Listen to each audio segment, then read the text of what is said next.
एक बार बोलिए कार्तिक महात्म की जय, राई दामोदर की जय, विष्णु भगवान की जय, माता लक्ष्मी की जय। राधे कृष्ण राधे कृष्ण राधे कृष्ण। अब आप सुनिए 13वां अध्याय।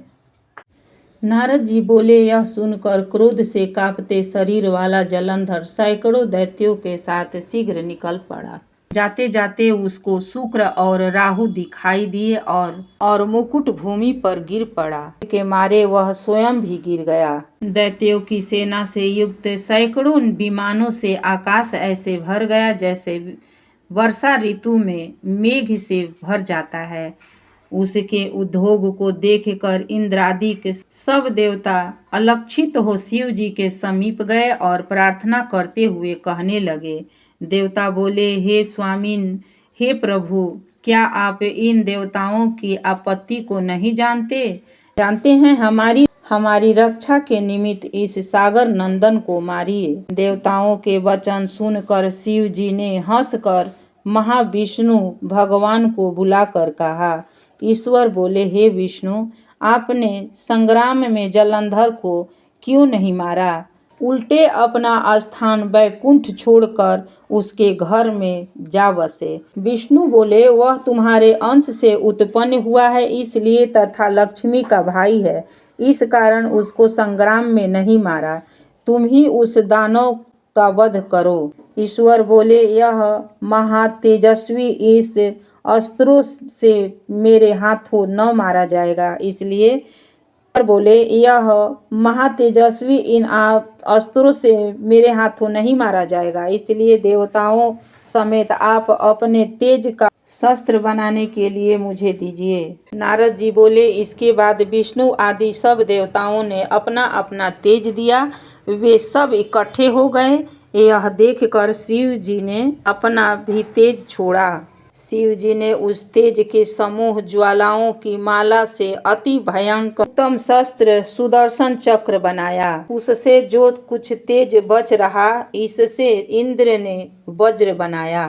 करोड़ों हाथी, घोड़े, रत्न तथा प्यादों से युक्त जलंधर को शिव जी ने कैलाश पर्वत के समीप की भूमि में देखा।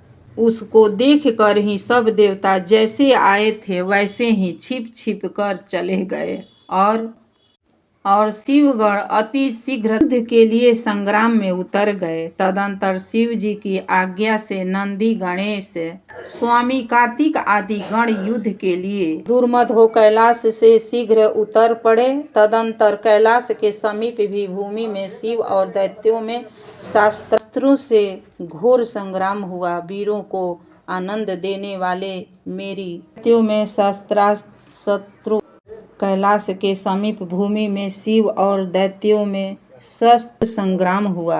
वीरों और आनंद देने वाले भेरी, मृदंग और शंख तथा हाथी, घोड़े, रथ, इसके शब्दों से आदित्य पृथ्वी कांपने लगी। शक्ति तोमर तथा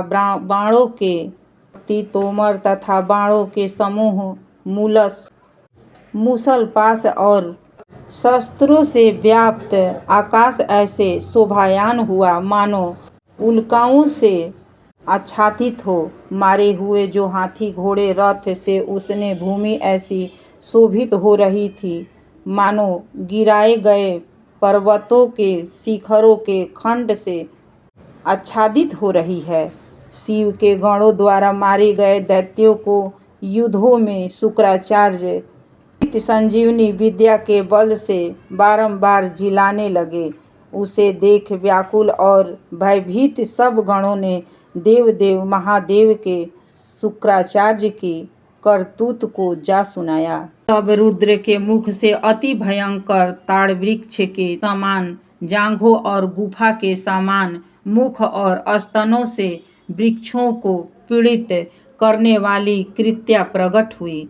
उसने युद्ध भूमि में आकर बड़े बड़े असुरों का भक्षण कर दिया और शुक्राचार्य को अपने भग में छिपाकर अंतर्ध्यान हो आकाश को चली गई। उसने युद्ध भूमि में आकर बड़े बड़े असुरों को भक्षण कर लिया और शुक्राचार्य को अपने भग में छिपाकर अंतर्ध्यान हो आकाश को चली गई। शुक्र को पकड़ा हुआ देख प्रसन्न मुख शिवगण युद्ध में दुर्मद हो दैत्यों की सेना को हर्ष से मारने लगे। इसके बाद गणों के भय से पीड़ित दैत्यों की सेना इस तरह छिन्न भिन्न हो गई जैसे पवन के वेग में ताड़ित तीरों का समूह बिखर जाता है। गणों के भय से भागी हुई सेना को देखकर शुंभ और निशुंभ दोनों सेनापति और बलवान कालनेमी ये तीनों क्रोध युक्त हो युद्ध के निमित्त गए।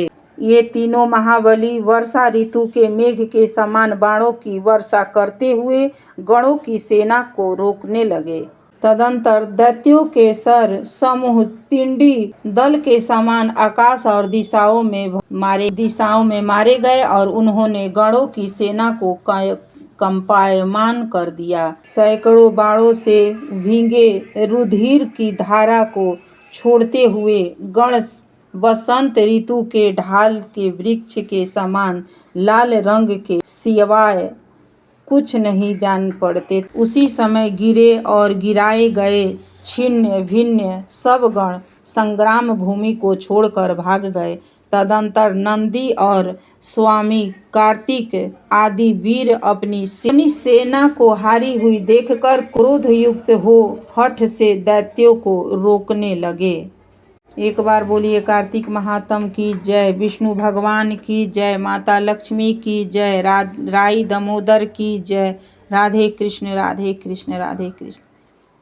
यदि आपको कहानी अच्छी लगी तो इसे लाइक कीजिए, सब्सक्राइब कीजिए तथा शेयर कीजिए। धन्यवाद।